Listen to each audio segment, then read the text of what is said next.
Olá você, telespectadora, olá você, telespectador da TV Cultura. A partir de agora você acompanha a edição desta sexta-feira do Opinião Litoral. O Roberto Mohamed analisa as notícias com você. A gente recebe com muito prazer, com muita honra aqui, como convidado, o secretário de Serviços Públicos de Santos, Wagner Ramos. Boa tarde e bem-vindo. Bem-vindo, obrigado pelo convite de estar aqui no programa com vocês, Mohamed, Paulo Schiff. Estamos à disposição para esclarecer qualquer dúvida aí sobre as obras. Aí. E são muitas, né? Porque a cidade de Santos hoje, ela pode ser considerada um canteiro de obras, né, Mohamed? Por qual que a gente vai começar? Qual que você escolhe alguma delas? Boa tarde, Paulo. Prazer estar recebendo o Wagner aqui. Na verdade, o prefeito está sendo muito inteligente, né? Porque ele sabe que vai ter um embate pesado nessas eleições, as pesquisas estão apontando isso. E quando tem obra, o prefeito é xingado durante a obra. Então, o que ele fez? Pela primeira vez eu vejo um planejamento desse tipo. Você faz todas as obras agora, que ainda está no ano anterior à eleição, todo mundo xinga o prefeito. Quando a obra ficar pronta, todo mundo vai falar, olha como ficou bom, hein? Pô, o cara tem visão, tal. É assim que funciona. Só que aí vai estar no ano eleitoral. Isso se ficar bom, né? Não, mas ele vai continuar pagando o preço de uma obra que não é dele, que ele esteve aqui no programa e disse, não, eu não podia perder uma obra como prefeito de Santos. Eu falei, então até de graça injeção na testa. Porque a obra do VLT, aqui leva do nada ou coisa alguma, desnecessária, mal planejada, refeita 5 vezes e que não vai ficar pronta, vai cair nas costas dele, mesmo não sendo um problema dele.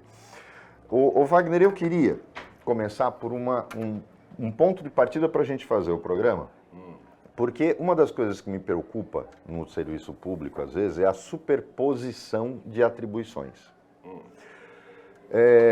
Santos criou, naquela história de querer acomodar cargos, criou duas secretarias que, na verdade, acabam dando a impressão de uma depender da outra ou haver superposição de atribuições. Seria a Secretaria de Subprefeituras. Por quê? Porque os subprefeitos têm o papel justamente de identificar e supervisionar a condição de obras na sua área de atuação. Só que quem faz as obras de manutenção e de serviços é a tua secretaria. São duas secretarias que estão amarradas uma na outra, ou seja, elas têm que trabalhar em perfeita sintonia. Não existe a superposição porque elas têm obras que são da Secretaria de Subprefeituras e outras que são da sua secretaria. Como é que funciona essa distribuição de atribuições entre a tua secretaria e a de subprefeituras? Então, é bom esclarecer isso para que todos tenham entendimento. Na verdade, essa decisão, ela define da seguinte forma. A minha secretaria, Serviços Públicos, cuida de tudo aquilo que é logradouro público, vias. Tudo que está nas vias, do muro de imóvel para dentro da rua, é minha competência. Execução de obras de grande porte. A Secretaria de Infraestrutura, que é a secretária Larissa, ela passou todas essas obras que ela tinha dentro da estrutura dela, passou para a minha secretaria. E ela cuida de tudo aquilo que é dentro de imóveis. Tudo que está do muro do logradouro para dentro do imóvel, se é uma obra de prédio público ou até aprovações de obras particulares, fica dentro da responsabilidade dela. Aí, desta forma, a gente consegue fazer uma divisão clara e objetiva de quem é responsável pelo quê. As regionais, que antes estavam comigo, elas cuidam da manutenção das obras públicas, tanto prediais como de vias públicas.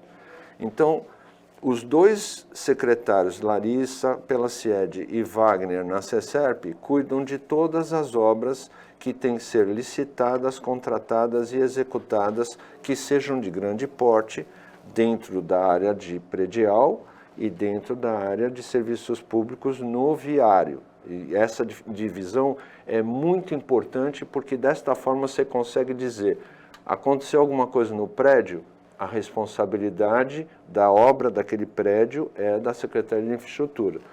Tem alguma coisa na via pública, a responsabilidade pela obra pública na via é do Wagner, da CESERP. É manutenção? Opa, então a regional daquela região é competente para resolver aquele problema do prédio na região dele ou da via na região dele. Essa é a divisão. E o espinheiro? A supervisão das obras da terceirizada, da Sabesp, por exemplo? É da Secretaria de Serviços Públicos e também... É o espinheiro esse? Por exemplo, você tem... É um espinho, gente. Nós temos os problemas das obras que são feitas pela Sabesp. Eu, por exemplo, agora nós estamos numa discussão muito grande da continuação das obras da Rua Goiás, porque tem que fazer o trecho entre o Canal 3 e a Conselheiro Neves. Isso já tinha sido solicitado pelo prefeito anteriormente, quando aconteceu os outros fatos, e a gente pontuou com a Sabesp lá atrás que ela tinha que ter feito a via como um todo, desde a Conselheiro até a Ana Costa. E ela fez a obra somente do Canal 3 até a Ana Costa. Agora ela... Além da coroa de espinhos, tem o Calvário para os moradores de lá, né? Também vai ter que fazer obra ali, porque a rede coletora de esgoto, Paulo, ela é muito antiga. Ela está com problemas sérios para resolver. E ela provoca um distanciamento do solo em relação à pavimentação, né? Ela, na verdade, ela está causando... Carreamento, né? Ela tem um duto que ele já perdeu grande parte da sua superfície superior por questão de acúmulo de gases sulfídricos dentro da rede, e ela corroeu essas redes. Então, ela está solapando e causando acidentes, como, por exemplo, que vocês viram lá com o motociclista que caiu na Goiás. Então, eles têm que fazer esse trecho, e tem trechos outros que nós estamos discutindo com eles, por exemplo, da Ana Costa. Tem o trecho da Ana Costa ali que você sabe, entre a Goiás e a Francisco Glicério, que também tem problemas.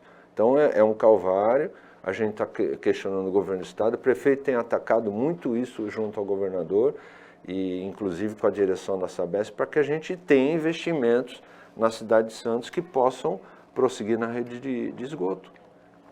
Aí entra uma questão, o Wagner.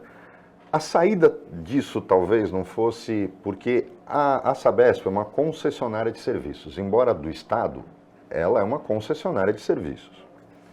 E o município poderia ter uma particular prestando serviço, sim, o que quisesse, é contrato. É uma concessão. Talvez não fosse a hora porque eu fico me questionando se, porque isso aconteceu na entrada da cidade. Não seria o caso de dizer para a Sabesp, a obra fica comigo e você vai lá e arruma a tua parte, mas quem vai fechar sou eu, quem vai fazer sou eu, porque a gente sabe que 100% das empresas que prestam serviço para a Sabesp são sem vergonhas. É tudo ligado a político do PSDB, do PSD e sempre foi assim. Porque o que houve ali foi uma obra porca. Você pegar e refazer 3 vezes, como aconteceu com a Goiás, é uma coisa que não tem justificativa. Há possibilidade, alguma vez o prefeito colocou essa ideia, ou você participou disso, de tentar resolver com a Sabesp, de que não é assim, você não vai contratar quem você quer, a prefeitura é que vai escolher, vai fazer e vai fazer a obra, porque aí pelo menos ela sabe o que ela está fazendo. Já passou isso ou é impossível fazer esse tipo de aditivo no contrato com a Sabesp? Mohamed, a Comissão de Serviços Públicos ela é da Prefeitura de Santos. Quem coordena a Comissão de Serviços Públicos é a minha secretaria. Por conta dessas questões da Sabesp, inclusive das autuações aplicadas pelas regionais, aí o Paulo fez a pergunta, mas quem fiscaliza? As regionais fiscalizam e autuam os concessionários. Por sinal que houve várias autuações. Várias autuações da Sabesp, né? e outras virão, né? Não só para a Sabesp, mas para as TELES, para a CPFL e para várias delas. Nesse caso específico, a minha atuação foi direcionar à Sabesp o questionamento, mandei para a superintendente Olívia um questionamento acerca do serviço prestado pela empresa contratada por ela. E desta forma, após várias reuniões com a Olívia e com a própria Sabesp, eles fizeram lá um desligamento dessa empresa. E eles estão aí na evolução de contratar uma outra empresa para executar. Então, assim, quando você fala se a gente aceita aquele serviço, não, Mohamed.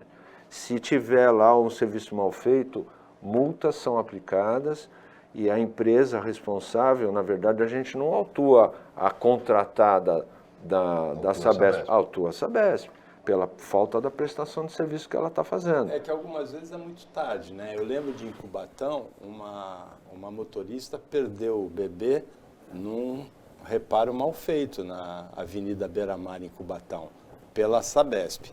Agora, nós conversamos antes de começar o programa sobre um episódio extremamente grave que aconteceu quarta-feira no Rádio Clube, num serviço de manutenção de uma concessionária, da Vivo, pela empresa Telecom. 2 funcionários morreram eletrocutados. E você me diz que isso vai reformular todos os padrões de atuação desse tipo de serviço? Você entende que só em Santos ou nas outras cidades também? Olha, Paulo, a gente faz reuniões mensais da Comissão de Serviços Públicos. Normalmente a gente tem feito as reuniões na Associação Comercial de Santos. E lá nós agregamos todas as empresas concessionárias, as Teles, a Sabesp, CPFL, Comgás, todos nos reunimos e discutimos assuntos relativos à prestação de serviço, mas também diretrizes daquilo que a gente acha importante. Por exemplo, eu te falo, na última reunião que nós tivemos, a Comgás fez uma apresentação para todos nós das questões de segurança nas escavações das vias públicas onde tem rede de gás. Tivemos um acidente na rua Trabulce, tivemos um acidente também de pequeno porte na rua Azevedo Sodré. E nessa condição, as empresas contratadas por nós, nós decidimos ali que nós temos que fortalecer essa questão de segurança. E dessa forma, entendi como secretário de que além de dar a ordem de serviço para a empresa fazer o serviço, eu devo obrigá-la a ter um treinamento com a Comgás e dos seus funcionários para eles saberem como lidar numa situação como essa. Muitas vezes o despreparo dos funcionários para saber, ali tem uma rede de gás, ele tem que tomar cuidado, ele tem que saber que ali tem um cadastro, ele tem que ter aquele cadastro na mão. Então tudo isso, eu estou te falando isso porque não tem muito a ver com esse acidente da telecomunicação, mas tem a ver do fortalecimento daquilo que a gente discute como equipe. E nesse caso aí, como eu te falei, ele vai despertar um interesse muito grande da minha secretaria e dos meus técnicos que trabalham comigo, de saber quais medidas essas teles têm que adotar, e não só as teles, mas a minha mão de obra, a mão de obra da Prefeitura de Santos, quando faz serviços subterrâneos. Porque se aquele posto de visita estava energizado, a gente tem que saber quais as causas que isso aconteceram ali naquele ponto, que está sendo investigado pela Polícia Científica, mas a gente tem que saber quais as diretrizes que nós vamos adotar daqui para frente para a segurança dos nossos funcionários também. Não só das teles, mas os funcionários da Prefeitura, quando fazem obras de escavação. Vocês sabem que agora nós temos redes de energia cortando a cidade, que a CPFL está fazendo rede de alimentações subterrâneas. E não dá, por exemplo, eu sou funcionário há 32 anos na Prefeitura.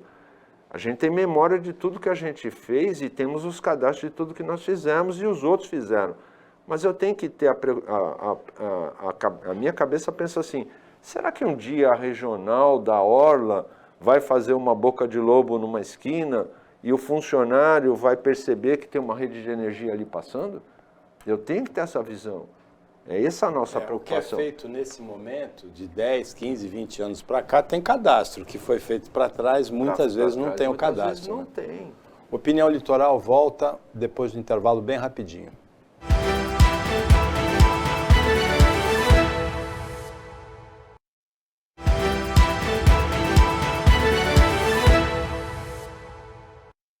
Voltando com a Opinião Litoral desta sexta-feira, o Roberto Mohamed analisa as notícias, as situações com você e a gente recebe o secretário de Serviços Públicos de Santos, Wagner Ramos.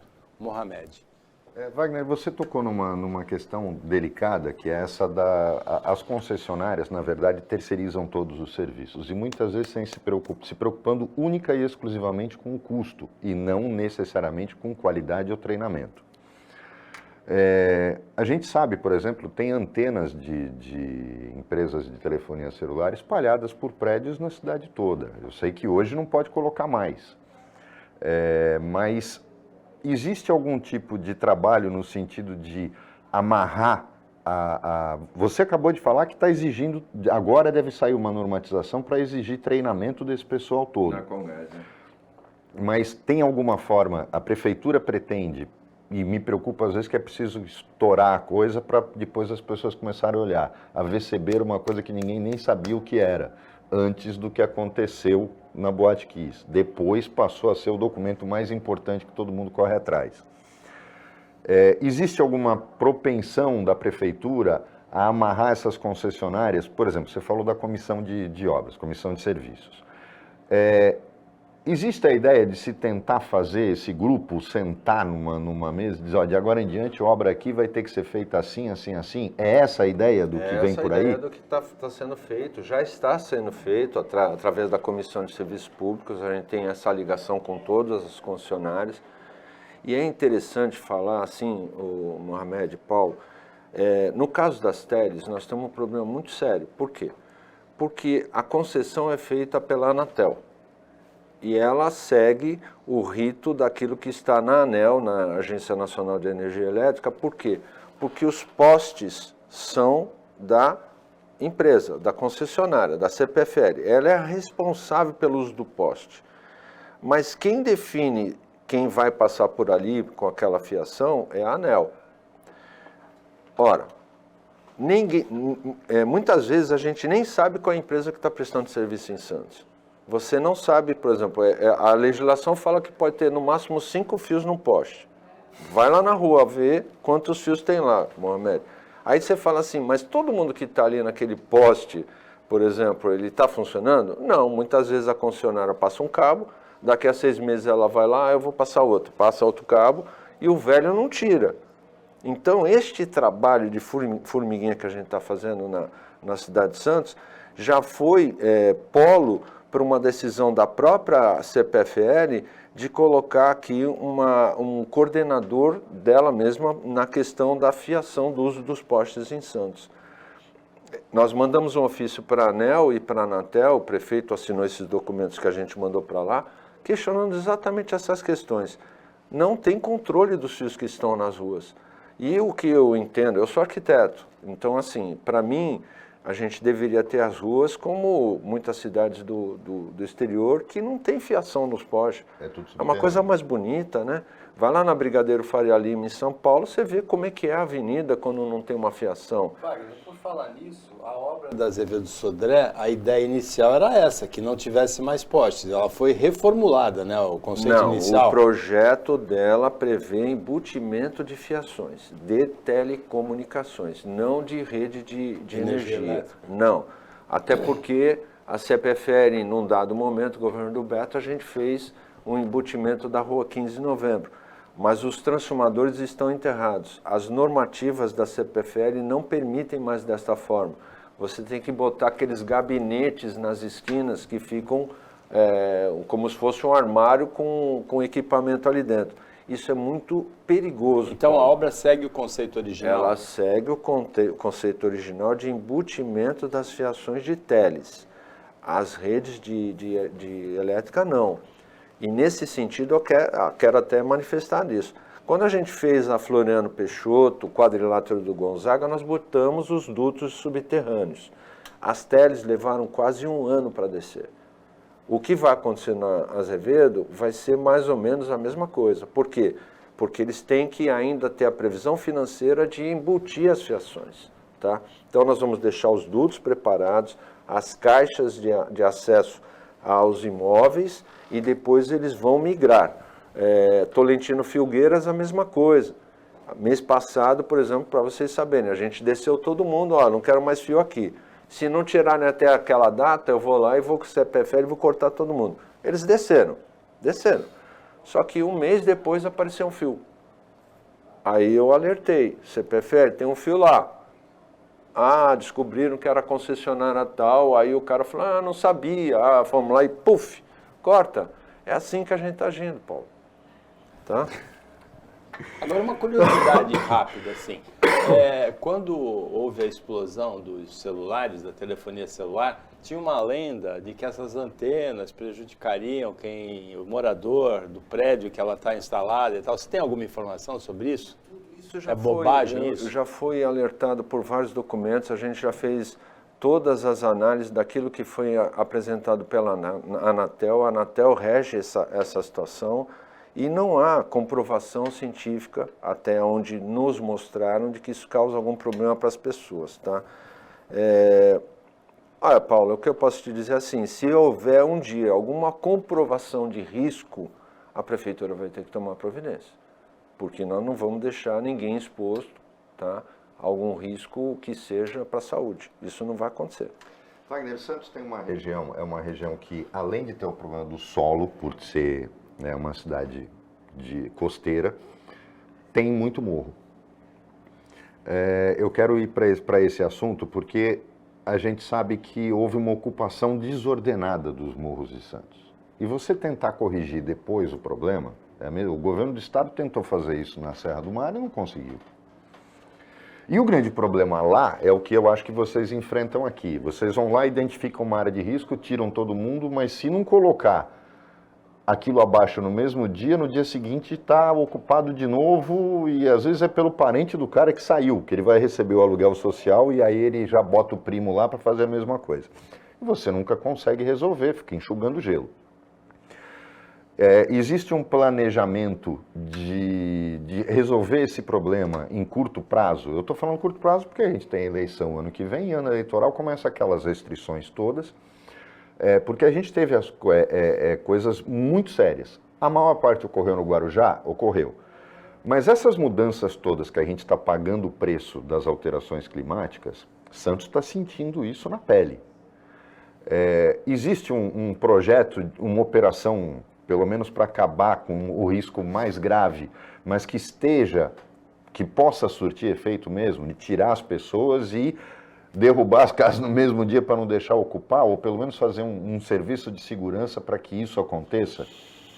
Um remédio. O que eu posso te dizer é que desde o governo do Paulo, quando aconteceram os acidentes, a gente enfrentou isso de uma forma muito forte em relação a contenções de ocupações.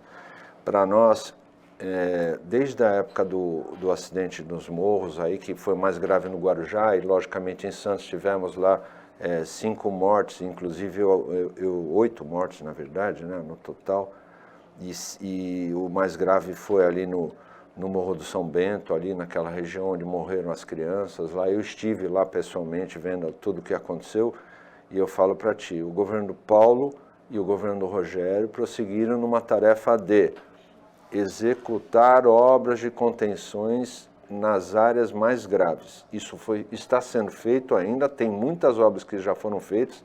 Vocês devem ver aí, quando passo de carro nas encostas do morro, verdadeiros paredões de concreto que foram executados para a proteção dessas áreas. Em contrapartida, essas questões tinham que ter remoções de moradias. E foram removidas muitas moradias, sob pena até de prejuízo político. Isso é claro. Porque quando você tira essas pessoas, os questionamentos são gigantescos. A minha equipe enfrentou várias situações de remover as pessoas e ter enfrentamentos. Então, assim, eu não posso te dizer que a gente não fez a nossa parte. A gente fez a nossa parte. Essas pessoas foram colocadas em programas sociais para poder atender. E muitas vão receber unidades habitacionais também lá no futuro. Então, assim, se isso aconteceu no passado, Mohamed, eu estou há 32 anos na prefeitura. Muitas das vezes a prefeitura fechou os olhos. Fechou os olhos, é uma questão social, tá? O que a gente não podia fazer e deixar de acontecer é de que essas áreas fossem incentivadas a ocupar. Quando a gente já faz a análise, por exemplo, de aprovações de viários, a gente sempre pensa naquela seguinte situação: se eu fizer aquela rua, eu incentivo. Então, muitas vezes, a gente coibiu até a ligação de água, ligação de energia. Mas em alguns governos isso fechou-se os olhos e não se deixou conter. O que eu entendo, eu sou técnico, então o que eu entendo assim, ocupação de encosta é muito perigosa. Eu já vi situações de pessoas que morreram, já vi escorregamentos nesse meio período todo na prefeitura de até eu pessoalmente tentar auxiliar, tirar a criança debaixo da terra, tá? Então, Se você perguntar para mim e perguntar o que o governo faz, hoje o governo de Santos faz, é a contenção dessas ocupações. A Defesa Civil é bem sigilosa em cima disso. Nós temos o Ministério Público trabalhando em cima da gente, tá? O próprio GAEMA segue em cima da gente para poder investir nas condições dos morros. E eu te falo, o governo do Paulo e o governo do Rogério no início, a decisão foi a tratar o morro. Nós prosseguimos mais nos morros. Quando você falou no começo do programa, agora está fazendo obra, mas muita coisa se deixou para fazer agora porque a gente se dedicou aos morros.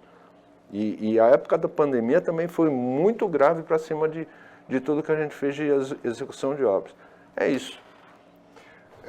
Eu vou tocar numa questão agora, que pode parecer, você tem que falar disso com o prefeito, mas você é o secretário que está intimamente ligado a isso. Embora não seja a tua secretaria, afeta como um todo, que é a questão de destinação de lixo e destinação de restos de construção. Há um tempão que se fala, Wagner. Desculpa, mas isso é meu. É teu? É meu. Então melhor ainda. Públicos, né?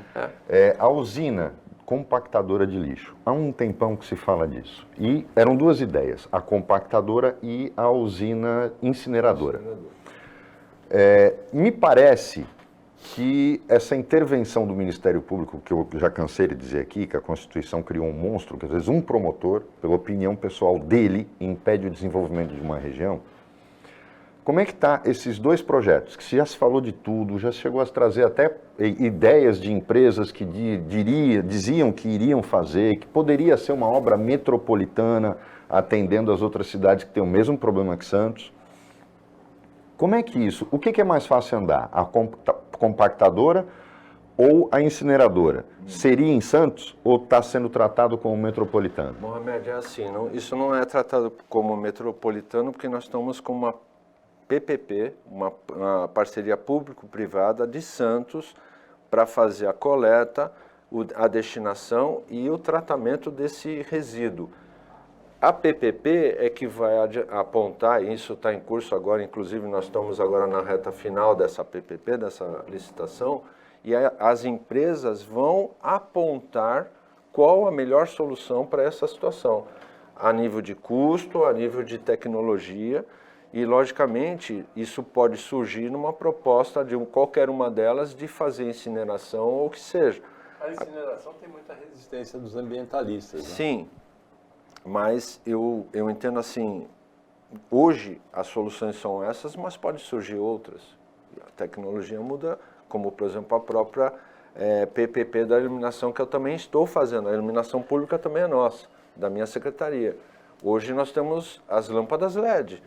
E elas podem ter um avanço de tecnologia no futuro que não seja mais LED, seja outro tipo de iluminação.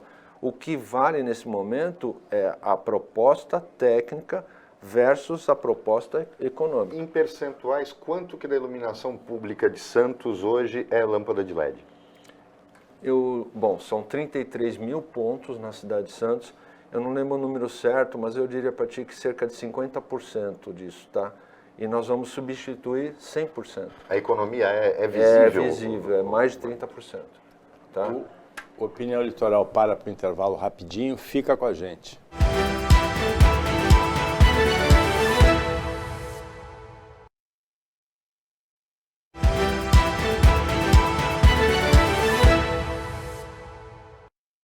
Voltando com a Opinião Litoral, agora é o último bloco, o Roberto Mohamed analisa as notícias e o nosso convidado é o secretário de Serviços Urbanos de Serviços Públicos de Santos, Wagner Ramos.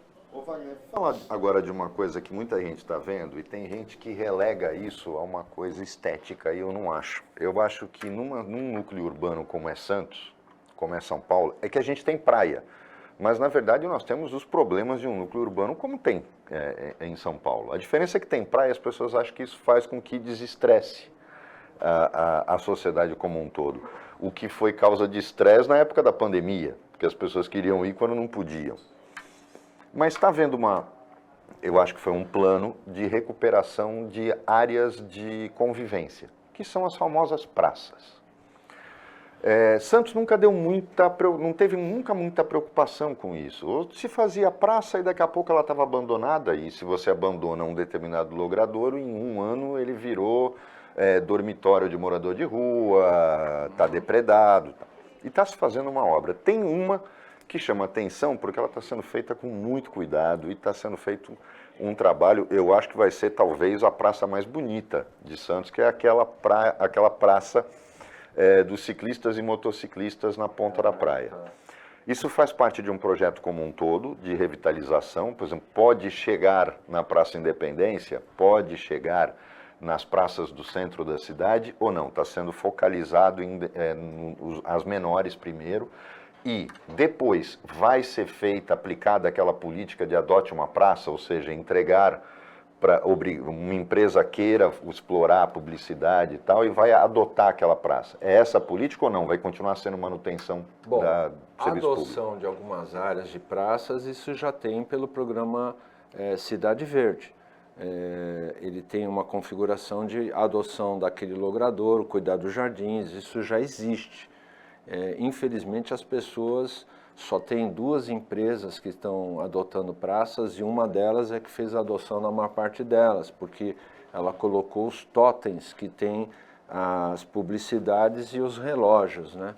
E essa praça especificamente, ela é um conceito daquilo que a gente discute, não só do conceito de dizer reformar a praça, mas também de resgatar a parte histórica desse local.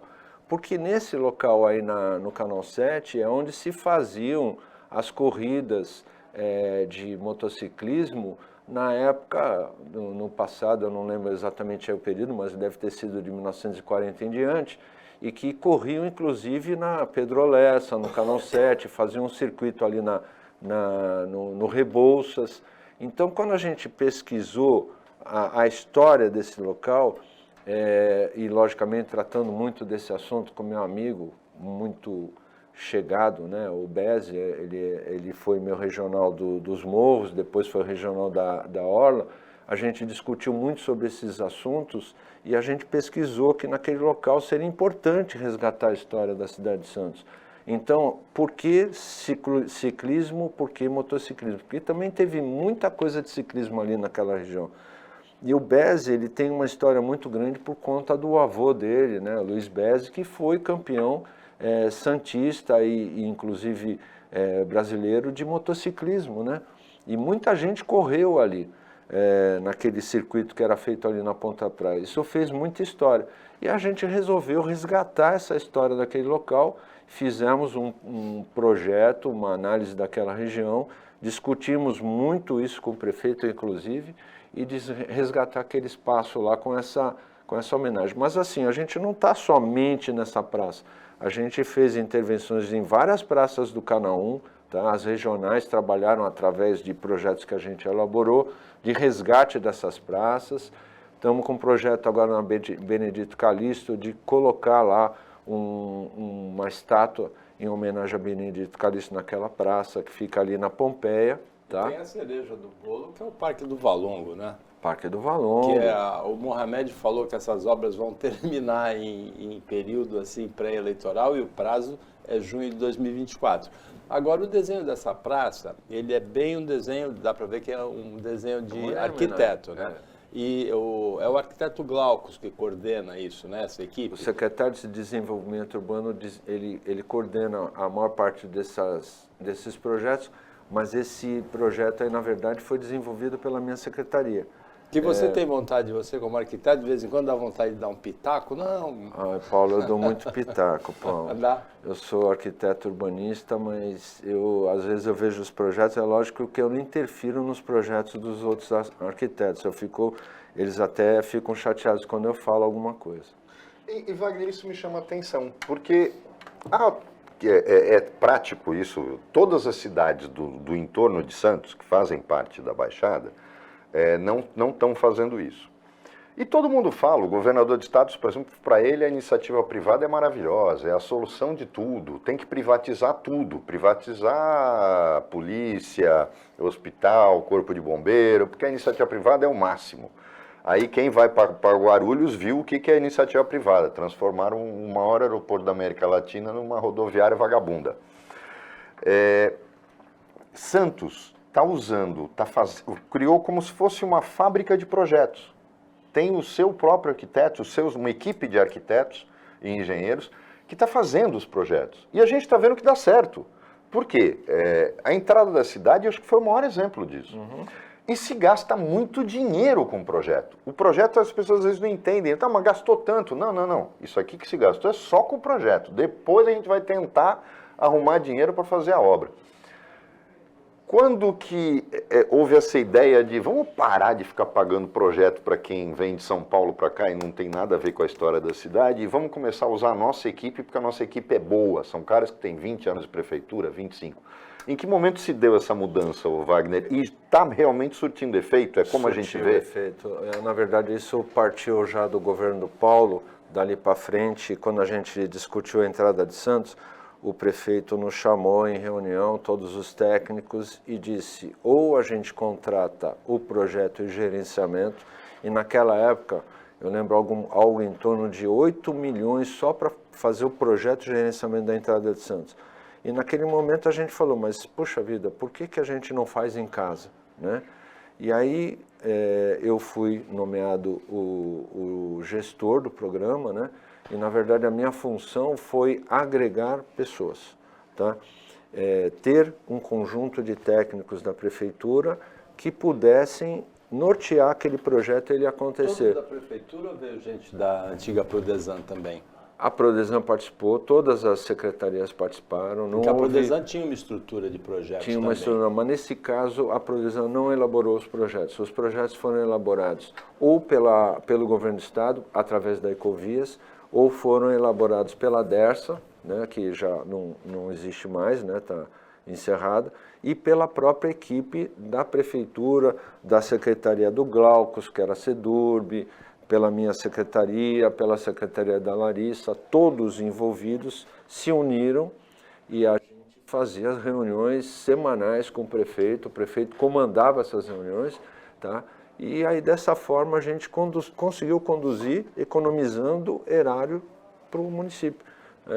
Hoje nós temos aí, vocês estão falando das obras, eu tenho aí 58 obras em curso, algumas ainda em obtenção de recursos, e tenho 29 obras em execução hoje, com 82 vias sendo pavimentadas. É um canteiro, né? Agora, no caso da entrada da cidade, quem foi que teve a ideia daqueles coloridos lá, hein, Mohamed? Não foi o Wagner, não. Wagner, tem uma coisa que a gente sabe, isso desde o início do governo Lula. Todo ano, alguns ministérios chaves, eles têm dinheiro de fundos para financiar projetos que acabam voltando para o orçamento. Conversando com pessoas desses ministérios, foi colocado o seguinte, não sabem fazer projetos porque dinheiro tem. É dinheiro carimbado e não sabem fazer projetos. Você participou até de uma situação em que, com o Tarcísio, que era ministro, você e mais vários secretários e prefeitos de várias cidades, todo mundo apresentando projeto, o único projeto que ele liberou foi o de Santos, que foi apresentado por você. Porque era um projeto que estava dentro daquilo que a lei exigia para o financiamento do Ministério da Infraestrutura. Sim. Santos hoje tem, aproveitando essa equipe que foi montada para fazer projetos, Santos hoje tenta se adequar para buscar esses recursos que os outros não conseguem, um escritório em Brasília para dar andamento nisso. Existe uma estrutura voltada para isso? Então, Mohamed, aí você tocou num assunto que eu acho importantíssimo. O Brasil, ele precisa primeiro se planejar. Quando você fala assim, Santos tem projetos? Graças a Deus, porque nós temos uma equipe, ela é competente e ela sabe elaborar e aprovar esses projetos. O que não acontece nos demais municípios. Municípios pequenos não têm condição de elaborar projetos. E aí, todas as vezes que eu conversei, por exemplo... A dificuldade maior é o projeto ou a viabilização do financiamento do projeto, a tramitação? Paulo, como é que você viabiliza financiamento se você não tem um desenho e um escopo para aquilo? Projeto inadequado. Então, aí você chega lá, por exemplo, eu fui em reuniões em Brasília que eu descobri, por exemplo, que queriam aprovar um VLT no Nordeste e aí tinha que apresentar o projeto.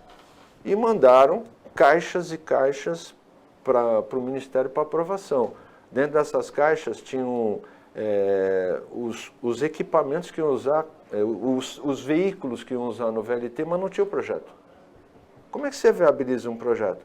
tendo um projeto executivo ou um projeto básico que você possa fazer um orçamento, ter um memorial daquela execução e apresentar para o Ministério e provar a viabilidade daquilo. O que o Brasil peca? O Brasil arruma o dinheiro para fazer a obra, mas não te dá financiamento para fazer projeto. Não existe. Você chega na Caixa Econômica, por exemplo, e fala assim, ó, eu quero recursos para desenvolver um projeto. Ela te dá mais a questão do financiamento para execução, mas o projeto, muito raramente. Tá? Nós estamos agora com alguns financiamentos para a elaboração de projetos do Santos Novos Tempos, que continua, que agora tem uma nova denominação. Mas nós vamos prosseguir, por exemplo, com os projetos das estações de bombeamento.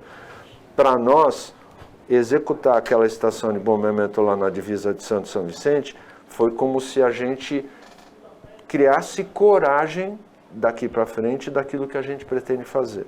Ela é o primeiro ponto, desculpa. Não, pode continuar. É o primeiro ponto de uma grande intervenção que nós vamos fazer, e não só na Zona Oeste, em outros locais, dos projetos de macrodrenagem que a gente tem para executar. Wagner, a gente está no final do nosso tempo. Faltou você dizer alguma coisa importante para a nossa telespectadora, para o nosso telespectador? Olha, o que eu posso dizer assim, Santos está aí no caminho certo. Eu entendo que eu amo minha cidade, tá? Sou santista de nascença. O prefeito tem feito um trabalho na sequência daquilo que foi feito do governo Paulo Alexandre, e eu vejo que Santos tende a ser uma cidade exemplo de toda a região e até do próprio país. Eu vejo muitas vezes as pessoas reclamando, você falou da praia, por exemplo, eu tenho uma coisa que eu estou articulando aí com o prefeito, de a gente fazer a recuperação das passarelas dos canais, porque o pessoal reclama muito daquela altura lá, e nós vamos resolver isso também.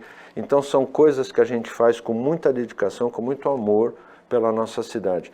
O prefeito escolheu as equipes, logicamente agradeço pelo fato dele me colocar no cargo, e é o que eu posso dizer para vocês, que a gente tem feito tudo possível pela cidade de Santos. Chegamos ao final do Opinião Litoral desta sexta-feira, agradecendo a participação do Roberto Mohamed, agradecendo a participação como convidado do secretário de Serviços Públicos de Santos, Wagner Ramos, o trabalho da equipe técnica e de jornalismo daqui do Sistema Costa Norte, e agradecendo principalmente a você que acompanhou a gente mais essa edição. Até segunda-feira, nesse mesmo horário depois do Jornal Litoral, e um ótimo final de semana para você que você merece.